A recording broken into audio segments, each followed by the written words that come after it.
But first, and this seems a miracle, there are now signs that the heroic Ukrainians could actually beat that massive Russian army. The Russians thought their invasion of Ukraine would be all over in a few days. Well, this is now day 12. No sign of victory at all. And yes, a lot more Ukrainians are still going to die fighting for their freedom. But let me show you some of the signs of this possible miracle, the most unlikely victory. The Ukrainians are using shoulder-fired missiles and some jets to knock out whole convoys of Russian armour, and especially trucks carrying crucial supplies, like this convoy of more than 30 trucks and armoured vehicles that were ambushed near the besieged city of Kharkiv in the east of Ukraine. And this is not unusual. Ukrainian soldiers have also destroyed these tanks near Kyiv, for instance. The Ukrainian Defence Ministry claims that last Saturday alone, it also shot down 9 Russian aircraft, 9 in one day, including 5 planes like this one over Kharkiv and 4 helicopters like this one, again brought down by a shoulder-fired missile. The footage is from the Ukrainian army and I have not verified it. For the Russians to lose 9 aircraft in one day is extraordinary, more than 100 all up so far, and helps to explain why Russia's Air Force is reluctant to fly over Ukraine and give its land forces air cover. But perhaps the best evidence of Russia's failure so far is this 60-kilometre long Russian convoy to the north of the Ukrainian capital, Kyiv, which has barely moved now for days. Just why is not clear. But there are persuasive reports of Russian forces running out of fuel and food, of driving vehicles that simply haven't been maintained, of getting stuck in the Ukrainian mud, or just having incompetent senior officers who do not know how to plan a massive invasion. And that's even before that convoy got hit by Ukrainian crazy brave soldiers. Here is the Chief of Britain's Defence Staff yesterday talking about this giant Russian convoy right now starting to look like 60 kilometres of scrap metal. So they were held up north of Kyiv and their forces started to become dislocated. Then you've seen the failure of Russia with just some basics in terms of the maintenance of its kit, and their kit has been failing. And then at the same time, Russia has been attacked by Ukrainian armed forces. And then their rear echelon, some of their logistics have been attacked. And now you're seeing that whole convoy stuck. It continues to be attacked, and that is impacting on morale. There are stories of the troops in those vehicles.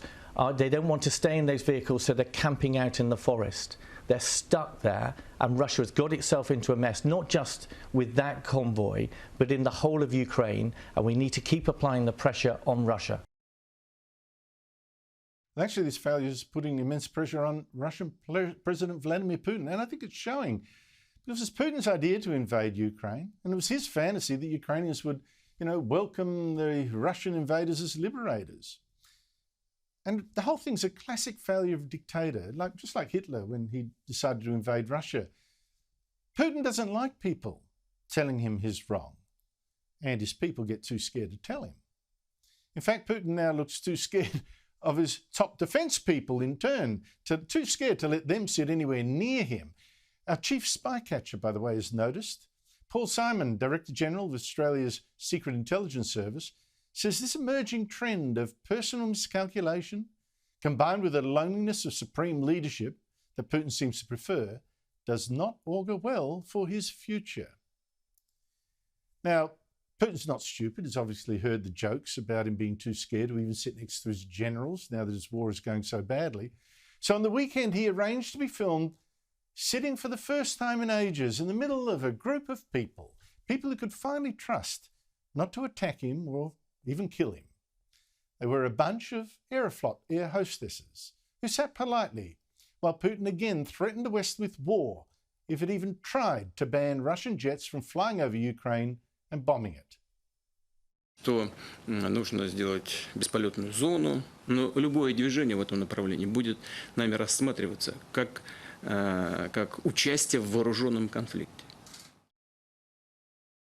And to show the watching Russian public he was still a man's man, Putin told a dirty joke. about how one of the women there, Masha, had shown him a cockpit and he had fun moving a joystick. But outside that room, Russians aren't laughing. Sanctions are destroying their economy, and dozens of Western companies have now suspended or stopped doing business in and with Russia. Even Visa, MasterCard, American Express, they've all stopped operations there, so the credit cards now don't work. Putin now fears what the Russian public might now do, especially if they know the truth about his war. So he's banned independent media from reporting it, closed down prominent outlets. He's blocked Facebook and broadcasts into Russia of BBC World and Radio Free Europe. He's made it a crime to criticise the military. Now, of course, protests were already banned, but police last weekend arrested about 4,000 people who still dared to protest against this war, marching in Moscow and in St. Petersburg. And I tell you, that protest took guts because the Russian police went in again with sticks and fists and boots. Now, Putin would also know that the US and European intelligence on his plans has been amazingly accurate. They have been ahead of him at every step, predicting the very day of the invasion. Suddenly his crack units are getting wiped out. Who tipped off the Ukrainians? It seems that people very senior in Putin's military or intelligence may actually be leaking against him.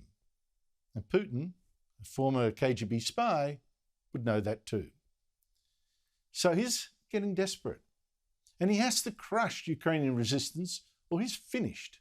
And that is why the Russian bombardment is now brutal and indiscriminate, killing civilians, destroying even apartment buildings like these in Kiev. And warning, what I'm about to show you next is distressing. I'm not going to show you the bodies of the people, the children, on this video, although I should, because you need to know what Putin is doing in the Ukraine. It's like what he did in Chechnya. But I won't spare you the screams from this Russian attack on Ukrainian civilians in Chernihiv, north of Kiev.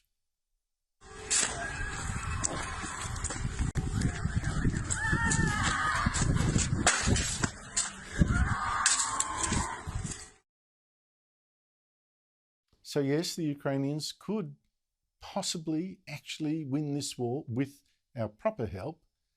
But when I say win, that victory won't come until thousands more Ukrainians are killed.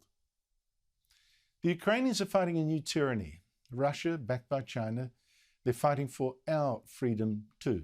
But we, of course, are leaving it to the Ukrainians to do all the dying. And the least we could do in the West is to do everything we now can to help Ukraine win sooner rather than later, to destroy Putin now.